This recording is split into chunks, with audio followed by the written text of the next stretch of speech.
शुक्लांबरधरं विष्णुं शशिवर्णं चतुर्भुजं प्रसन्नवदनं ध्यायेत् सर्वविघ्नोपशान्तये। यस्य द्विरदवक्त्राद्या पारिषद्या परशतं विघ्नं विघ्नन्ति सततं विश्वक्सेनं तमाश्रये। व्यासं वसिष्ठनप्तारं शक्ते पौत्रमकल्मषं पराशरात्मजं वन्दे शुकतातं तपोनिधिं। व्यासाय विष्णुरूपाय व्यासरूपाय विष्णवे नमो वै ब्रह्मनिधये वासिष्ठाय नमो नमः। अविकाराय शुद्धाय नित्याय परमात्मने सदैकरूपरूपाय विष्णवे सर्वजिष्णवे। ॐ शुक्लांबरधरं विष्णुं शशिवर्णं चतुर्भुजं प्रसन्नवदनं ध्यायेत् सर्वविघ्नोपशान्तये। यस्य द्विरदवक्त्राद्या पारिषद्या परशतं विघ्नं विघ्नन्ति सततं विश्वक्सेनं तमाश्रये। व्यासं वसिष्ठनप्तारं शक्ते पौत्रमकल्मषं पराशरात्मजं वन्दे शुकतातं तपोनिधिं। व्यासाय विष्णुरूपाय व्यासरूपाय विष्णवे नमो वै ब्रह्मनिधये वासिष्ठाय नमो नमः। अविकाराय शुद्धाय नित्याय परमात्मने सदैकरूपरूपाय विष्णवे सर्वजिष्णवे।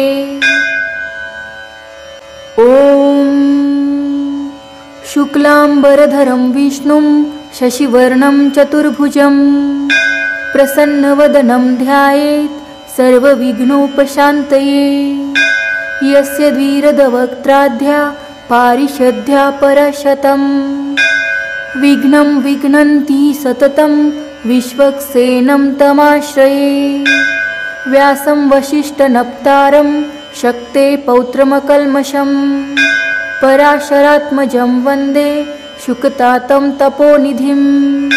व्यासाय विष्णुरूपाय व्यासरूपाय विष्णवे नमो वै ब्रह्मनिधये वासिष्ठाय नमो नमः।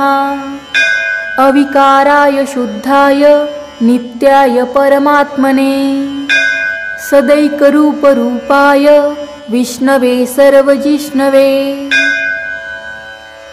ॐ शुक्लांबरधरं विष्णुं शशिवर्णं चतुर्भुजं प्रसन्नवदनं ध्यायेत् सर्वविघ्नोपशान्तये। यस्य द्विरदवक्त्राद्या पारिषद्या परशतं विघ्नं विघ्नन्ति सततं विश्वक्सेनं तमाश्रये। व्यासं वसिष्ठनप्तारं शक्ते पौत्रमकल्मषं पराशरात्मजं वन्दे शुकतातं तपोनिधिं। व्यासाय विष्णुरूपाय व्यासरूपाय विष्णवे नमो वै ब्रह्मनिधये वासिष्ठाय नमो नमः। अविकाराय शुद्धाय नित्याय परमात्मने सदैकरूपरूपाय विष्णवे सर्वजिष्णवे। ॐ शुक्लांबरधरं विष्णुं शशिवर्णं चतुर्भुजं प्रसन्नवदनं ध्यायेत् सर्वविघ्नोपशान्तये। यस्य द्विरदवक्त्राद्या पारिषद्या परशतं विघ्नं विघ्नन्ति सततं विश्वक्सेनं तमाश्रये। व्यासं वसिष्ठनप्तारं शक्ते पौत्रमकल्मषं पराशरात्मजं वन्दे शुकतातं तपोनिधिं। व्यासाय विष्णुरूपाय व्यासरूपाय विष्णवे नमो वै ब्रह्मनिधये वासिष्ठाय नमो नमः। अविकाराय शुद्धाय नित्याय परमात्मने सदैकरूपरूपाय विष्णवे सर्वजिष्णवे। ॐ शुक्लांबरधरं विष्णुं शशिवर्णं चतुर्भुजं प्रसन्नवदनं ध्यायेत् सर्वविघ्नोपशान्तये। यस्य द्विरदवक्त्राद्या पारिषद्या परशतं विघ्नं विघ्नन्ति सततं विश्वक्सेनं तमाश्रये। व्यासं वसिष्ठनप्तारं शक्ते पौत्रमकल्मषं पराशरात्मजं वन्दे शुकतातं तपोनिधिं। व्यासाय विष्णुरूपाय व्यासरूपाय विष्णवे नमो वै ब्रह्मनिधये वासिष्ठाय नमो नमः। अविकाराय शुद्धाय नित्याय परमात्मने सदैकरूपरूपाय विष्णवे सर्वजिष्णवे। ॐ शुक्लांबरधरं विष्णुं शशिवर्णं चतुर्भुजं प्रसन्नवदनं ध्यायेत् सर्वविघ्नोपशान्तये। यस्य द्विरदवक्त्राद्या पारिषद्या परशतं विघ्नं विघ्नन्ति सततं विश्वक्सेनं तमाश्रये। व्यासं वसिष्ठनप्तारं शक्ते पौत्रमकल्मषं पराशरात्मजं वन्दे शुकतातं तपोनिधिं। व्यासाय विष्णुरूपाय व्यासरूपाय विष्णवे नमो वै ब्रह्मनिधये वासिष्ठाय नमो नमः। अविकाराय शुद्धाय नित्याय परमात्मने सदैकरूपरूपाय विष्णवे सर्वजिष्णवे। ॐ शुक्लांबरधरं विष्णुं शशिवर्णं चतुर्भुजं प्रसन्नवदनं ध्यायेत् सर्वविघ्नोपशान्तये। यस्य द्विरदवक्त्राद्या पारिषद्या परशतं विघ्नं विघ्नन्ति सततं विश्वक्सेनं तमाश्रये। व्यासं वसिष्ठनप्तारं शक्ते पौत्रमकल्मषं पराशरात्मजं वन्दे शुकतातं तपोनिधिं। व्यासाय विष्णुरूपाय व्यासरूपाय विष्णवे नमो वै ब्रह्मनिधये वासिष्ठाय नमो नमः।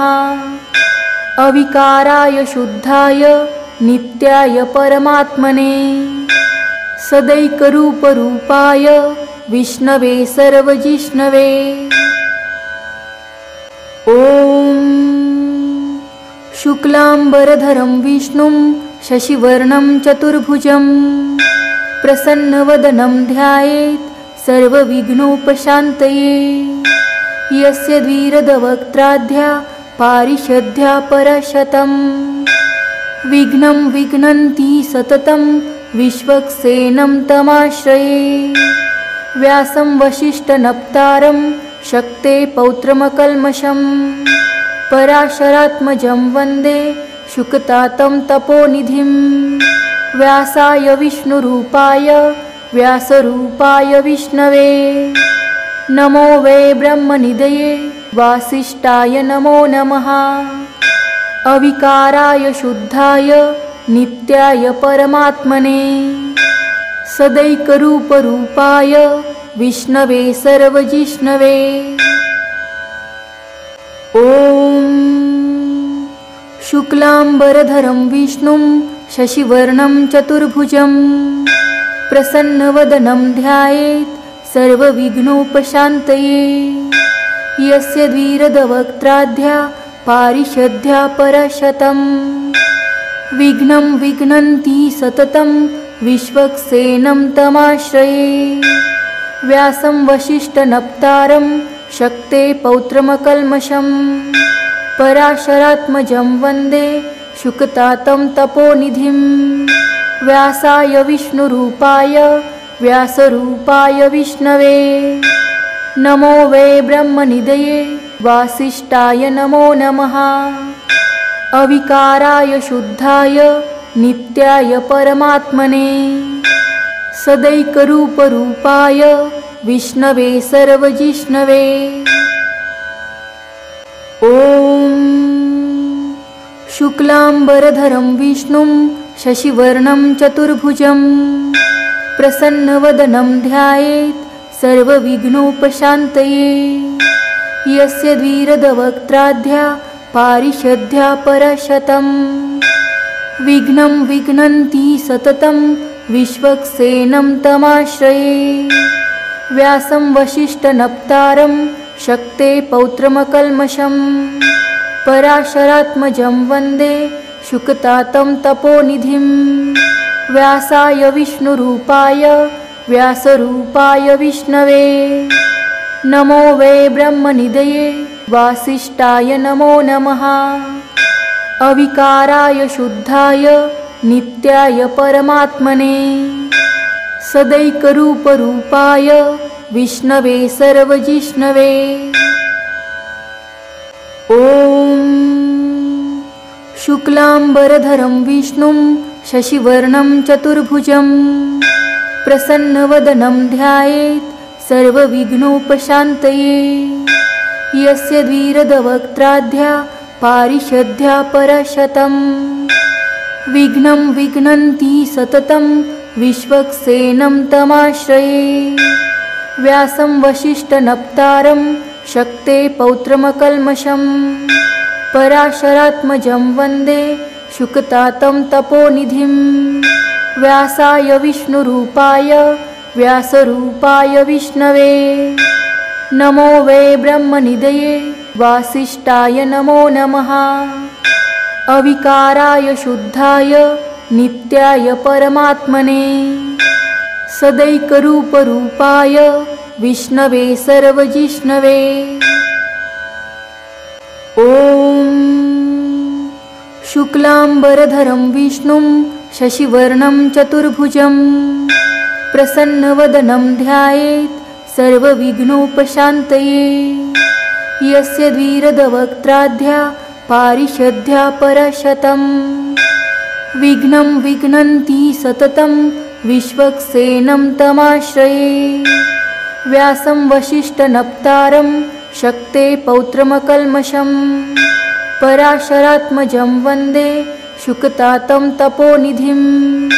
व्यासाय विष्णुरूपाय व्यासरूपाय विष्णवे नमो वै ब्रह्मनिधये वासिष्ठाय नमो नमः। अविकाराय शुद्धाय नित्याय परमात्मने सदैकरूपरूपाय विष्णवे सर्वजिष्णवे। ॐ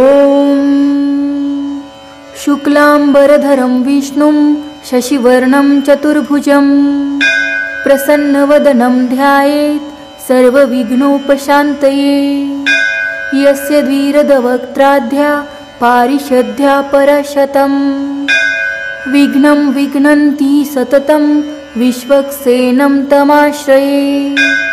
व्यासं वसिष्ठनप्तारं शक्ते पौत्रमकल्मषं पराशरात्मजं वन्दे शुकतातं तपोनिधिं।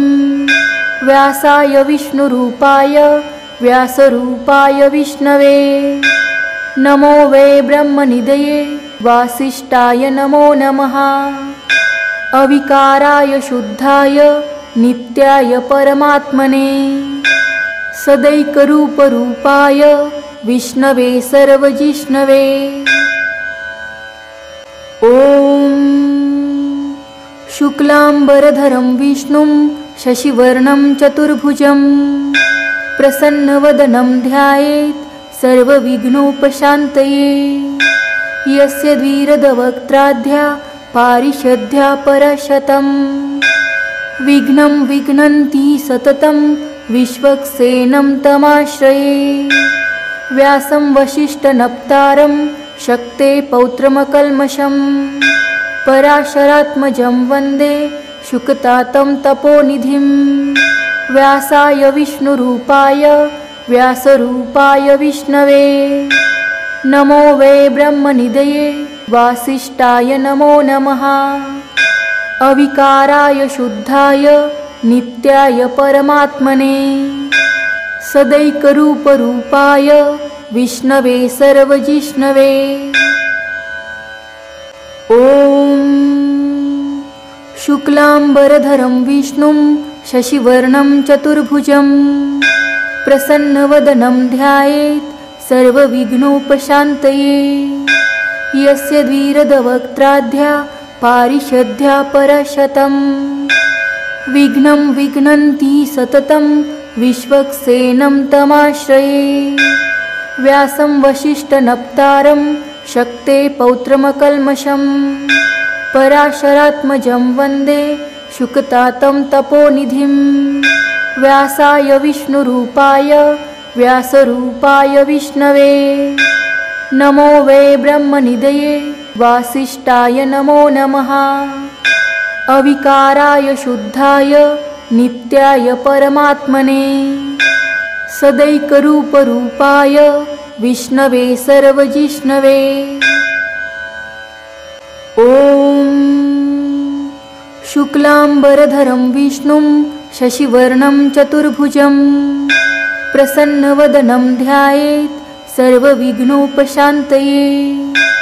यस्य द्विरदवक्त्राद्या पारिषद्या परशतं विघ्नं विघ्नन्ति सततं विश्वक्सेनं तमाश्रये। व्यासं वसिष्ठनप्तारं शक्ते पौत्रमकल्मषं पराशरात्मजं वन्दे शुकतातं तपोनिधिं। व्यासाय विष्णुरूपाय व्यासरूपाय विष्णवे नमो वै ब्रह्मनिधये वासिष्ठाय नमो नमः।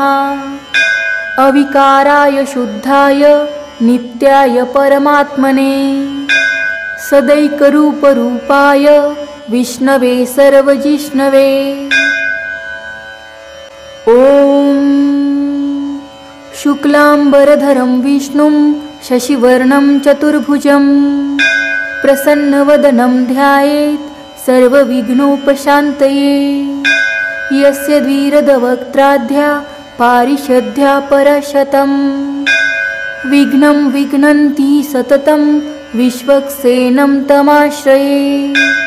व्यासं वसिष्ठनप्तारं शक्ते पौत्रमकल्मषं पराशरात्मजं वन्दे शुकतातं तपोनिधिं।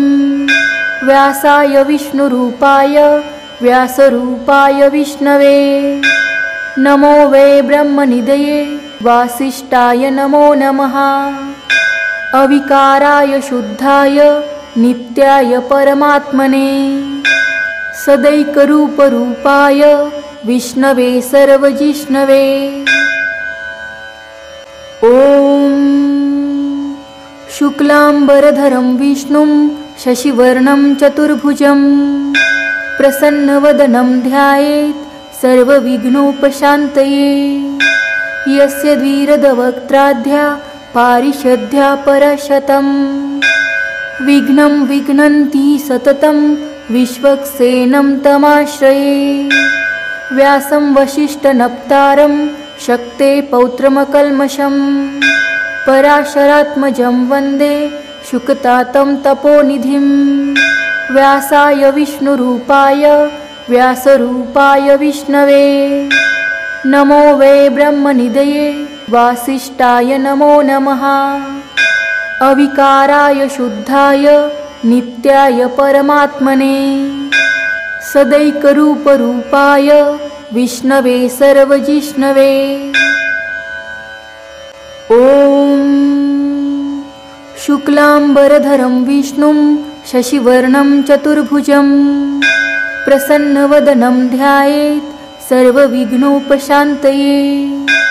यस्य द्विरदवक्त्राद्या पारिषद्या परशतं विघ्नं विघ्नन्ति सततं विश्वक्सेनं तमाश्रये। व्यासं वसिष्ठनप्तारं शक्ते पौत्रमकल्मषं पराशरात्मजं वन्दे शुकतातं तपोनिधिं। व्यासाय विष्णुरूपाय व्यासरूपाय विष्णवे नमो वै ब्रह्मनिधये वासिष्ठाय नमो नमः। अविकाराय शुद्धाय नित्याय परमात्मने सदैकरूपरूपाय विष्णवे सर्वजिष्णवे। ॐ शुक्लांबरधरं विष्णुं शशिवर्णं चतुर्भुजं प्रसन्नवदनं ध्यायेत् सर्वविघ्नोपशान्तये। यस्य द्विरदवक्त्राद्या पारिषद्या परशतं विघ्नं विघ्नन्ति सततं विश्वक्सेनं तमाश्रये। व्यासं वसिष्ठनप्तारं शक्ते पौत्रमकल्मषं पराशरात्मजं वन्दे शुकतातं तपोनिधिं। व्यासाय विष्णुरूपाय व्यासरूपाय विष्णवे नमो वै ब्रह्मनिधये वासिष्ठाय नमो नमः। अविकाराय शुद्धाय नित्याय परमात्मने सदैकरूपरूपाय विष्णवे सर्वजिष्णवे। ॐ शुक्लांबरधरं विष्णुं शशिवर्णं चतुर्भुजं प्रसन्नवदनं ध्यायेत् सर्वविघ्नोपशान्तये।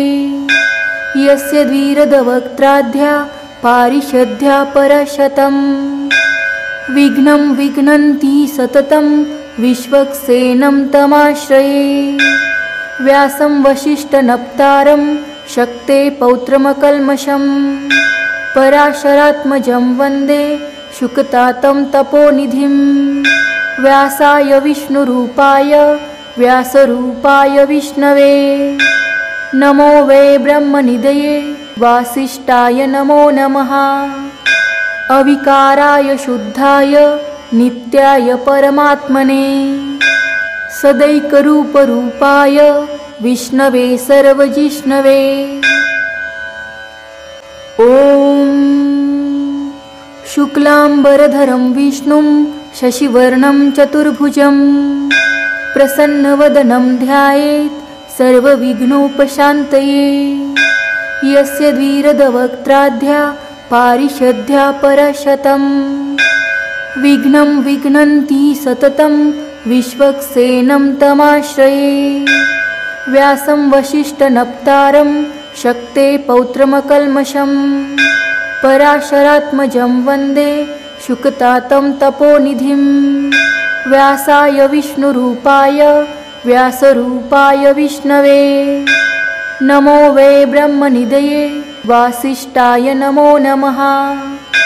अविकाराय शुद्धाय नित्याय परमात्मने सदैकरूपरूपाय विष्णवे सर्वजिष्णवे।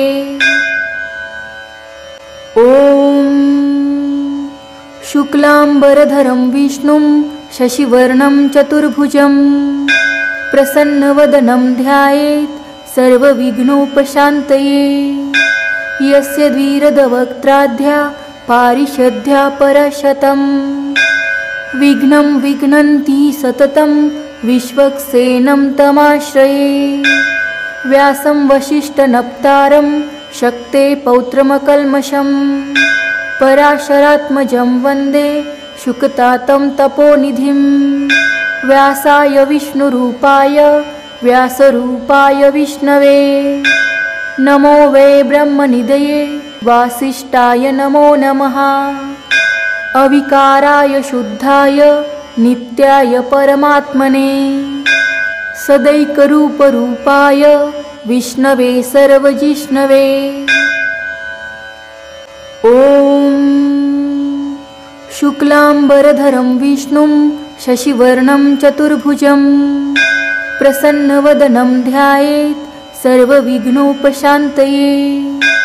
यस्य द्विरदवक्त्राद्या पारिषद्या परशतं विघ्नं विघ्नन्ति सततं विश्वक्सेनं तमाश्रये।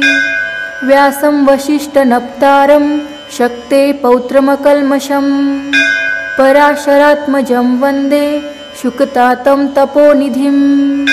व्यासाय विष्णुरूपाय व्यासरूपाय विष्णवे नमो वै ब्रह्मनिधये वासिष्ठाय नमो नमः। अविकाराय शुद्धाय नित्याय परमात्मने सदैकरूपरूपाय विष्णवे सर्वजिष्णवे। ॐ शुक्लांबरधरं विष्णुं शशिवर्णं चतुर्भुजं प्रसन्नवदनं ध्यायेत् सर्वविघ्नोपशान्तये। यस्य द्विरदवक्त्राद्या पारिषद्या परशतं विघ्नं विघ्नन्ति सततं विश्वक्सेनं तमाश्रये। व्यासं वसिष्ठनप्तारं शक्ते पौत्रमकल्मषं पराशरात्मजं वन्दे शुकतातं तपोनिधिं। व्यासाय विष्णुरूपाय व्यासरूपाय विष्णवे नमो वै ब्रह्मनिधये वासिष्ठाय नमो नमः। अविकाराय शुद्धाय नित्याय परमात्मने सदैकरूपरूपाय विष्णवे सर्वजिष्णवे। ॐ शुक्लांबरधरं विष्णुं शशिवर्णं चतुर्भुजं प्रसन्नवदनं ध्यायेत् सर्वविघ्नोपशान्तये।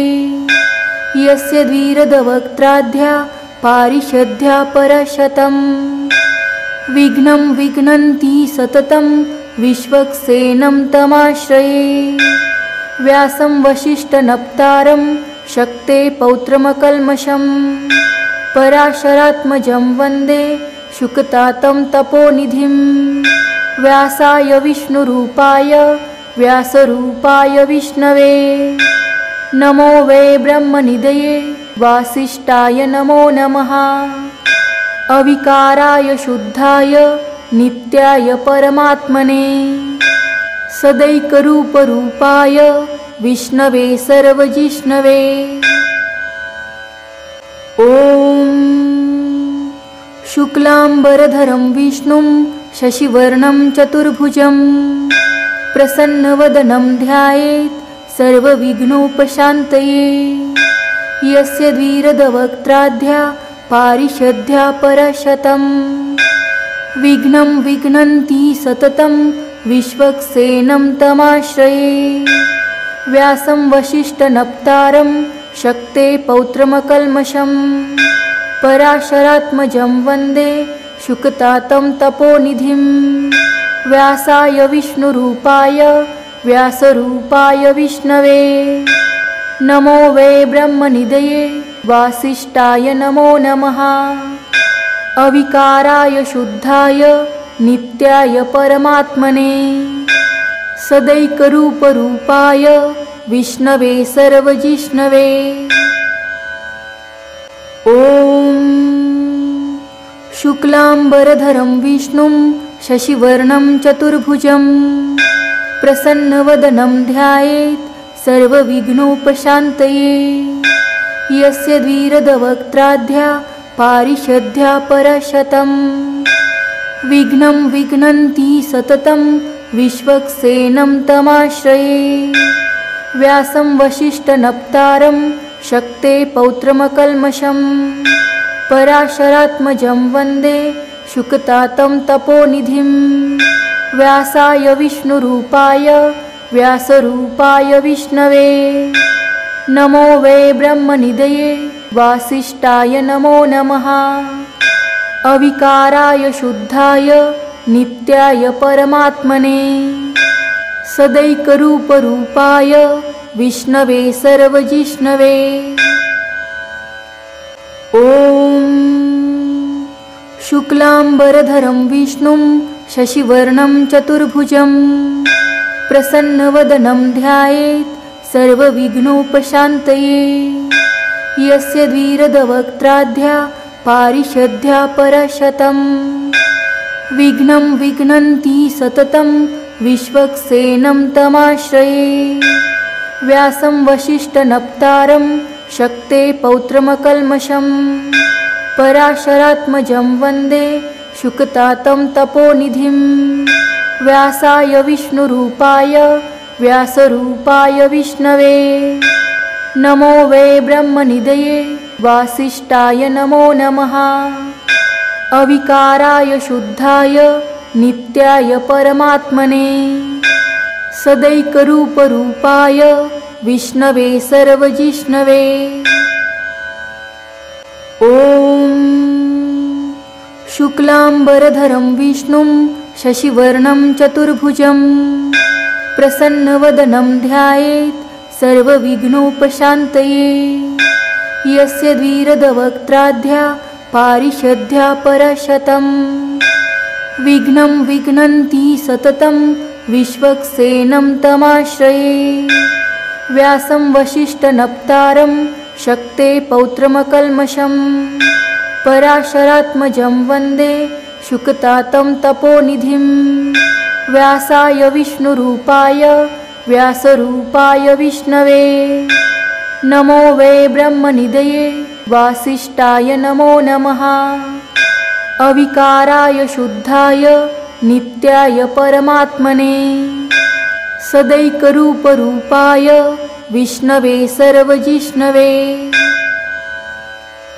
ॐ शुक्लांबरधरं विष्णुं शशिवर्णं चतुर्भुजं प्रसन्नवदनं ध्यायेत् सर्वविघ्नोपशान्तये। यस्य द्विरदवक्त्राद्या पारिषद्या परशतं विघ्नं विघ्नन्ति सततं विश्वक्सेनं तमाश्रये। व्यासं वसिष्ठनप्तारं शक्ते पौत्रमकल्मषं पराशरात्मजं वन्दे शुकतातं तपोनिधिं। व्यासाय विष्णुरूपाय व्यासरूपाय विष्णवे नमो वै ब्रह्मनिधये वासिष्ठाय नमो नमः। अविकाराय शुद्धाय नित्याय परमात्मने सदैकरूपरूपाय विष्णवे सर्वजिष्णवे। ॐ शुक्लांबरधरं विष्णुं शशिवर्णं चतुर्भुजं प्रसन्नवदनं ध्यायेत् सर्वविघ्नोपशान्तये। यस्य द्विरदवक्त्राद्या पारिषद्या परशतं विघ्नं विघ्नन्ति सततं विश्वक्सेनं तमाश्रये। व्यासं वसिष्ठनप्तारं शक्ते पौत्रमकल्मषं पराशरात्मजं वन्दे शुकतातं तपोनिधिं। व्यासाय विष्णुरूपाय व्यासरूपाय विष्णवे नमो वै ब्रह्मनिधये वासिष्ठाय नमो नमः।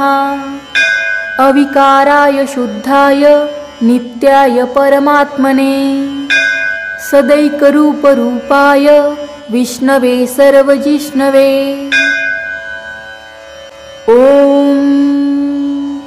शुक्लांबरधरं विष्णुं शशिवर्णं चतुर्भुजं प्रसन्नवदनं ध्यायेत् सर्वविघ्नोपशान्तये। यस्य द्विरदवक्त्राद्या पारिषद्या परशतं विघ्नं विघ्नन्ति सततं विश्वक्सेनं तमाश्रये। व्यासं वसिष्ठनप्तारं शक्ते पौत्रमकल्मषं पराशरात्मजं वन्दे शुकतातं तपोनिधिं। व्यासाय विष्णुरूपाय व्यासरूपाय विष्णवे नमो वै ब्रह्मनिधये वासिष्ठाय नमो नमः।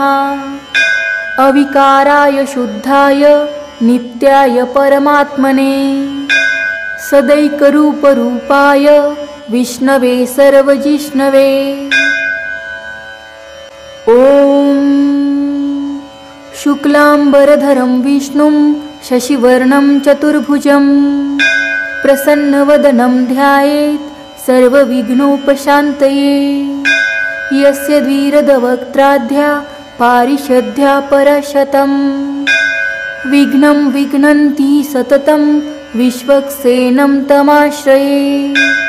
व्यासं वसिष्ठनप्तारं शक्ते पौत्रमकल्मषं पराशरात्मजं वन्दे शुकतातं तपोनिधिं। व्यासाय विष्णुरूपाय व्यासरूपाय विष्णवे नमो वै ब्रह्मनिधये वासिष्ठाय नमो नमः। अविकाराय शुद्धाय नित्याय परमात्मने सदैकरूपरूपाय विष्णवे सर्वजिष्णवे। ॐ शुक्लांबरधरं विष्णुं शशिवर्णं चतुर्भुजं प्रसन्नवदनं ध्यायेत् सर्वविघ्नोपशान्तये। यस्य द्विरदवक्त्राद्या पारिषद्या परशतं विघ्नं विघ्नन्ति सततं विश्वक्सेनं तमाश्रये। व्यासं वसिष्ठनप्तारं शक्ते पौत्रमकल्मषं पराशरात्मजं वन्दे शुकतातं तपोनिधिं। व्यासाय विष्णुरूपाय व्यासरूपाय विष्णवे नमो वै ब्रह्मनिधये वासिष्ठाय नमो नमः। अविकाराय शुद्धाय नित्याय परमात्मने सदैकरूपरूपाय विष्णवे सर्वजिष्णवे। ॐ शुक्लांबरधरं विष्णुं शशिवर्णं चतुर्भुजं प्रसन्नवदनं ध्यायेत् सर्वविघ्नोपशान्तये। यस्य द्विरदवक्त्राद्या पारिषद्या परशतं विघ्नं विघ्नन्ति सततं विश्वक्सेनं तमाश्रये। व्यासं वसिष्ठनप्तारं शक्ते पौत्रमकल्मषं पराशरात्मजं वन्दे शुकतातं तपोनिधिं। व्यासाय विष्णुरूपाय व्यासरूपाय विष्णवे नमो वै ब्रह्मनिधये वासिष्ठाय नमो नमः। अविकाराय शुद्धाय नित्याय परमात्मने सदैकरूपरूपाय विष्णवे सर्वजिष्णवे। ॐ शुक्लांबरधरं विष्णुं शशिवर्णं चतुर्भुजं प्रसन्नवदनं ध्यायेत् सर्वविघ्नोपशान्तये।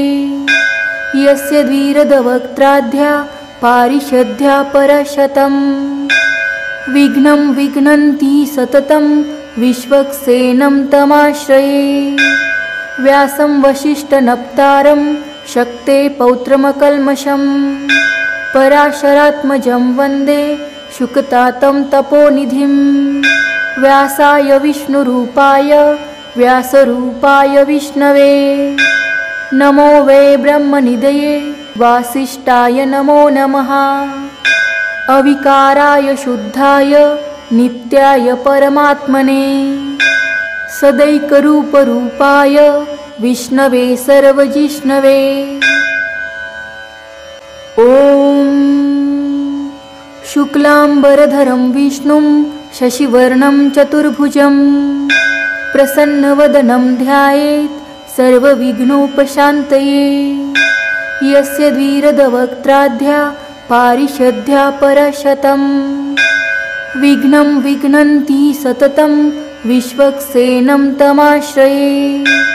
व्यासं वसिष्ठनप्तारं शक्ते पौत्रमकल्मषं पराशरात्मजं वन्दे शुकतातं तपोनिधिं। व्यासाय विष्णुरूपाय व्यासरूपाय विष्णवे नमो वै ब्रह्मनिधये वासिष्ठाय नमो नमः। अविकाराय शुद्धाय नित्याय परमात्मने सदैकरूपरूपाय विष्णवे सर्वजिष्णवे। ॐ शुक्लांबरधरं विष्णुं शशिवर्णं चतुर्भुजं प्रसन्नवदनं ध्यायेत् सर्वविघ्नोपशान्तये। यस्य द्विरदवक्त्राद्या पारिषद्या परशतं विघ्नं विघ्नन्ति सततं विश्वक्सेनं तमाश्रये। व्यासं वसिष्ठनप्तारं शक्ते पौत्रमकल्मषं पराशरात्मजं वन्दे शुकतातं तपोनिधिं। व्यासाय विष्णुरूपाय व्यासरूपाय विष्णवे नमो वै ब्रह्मनिधये वासिष्ठाय नमो नमः। अविकाराय शुद्धाय नित्याय परमात्मने सदैकरूपरूपाय विष्णवे सर्वजिष्णवे।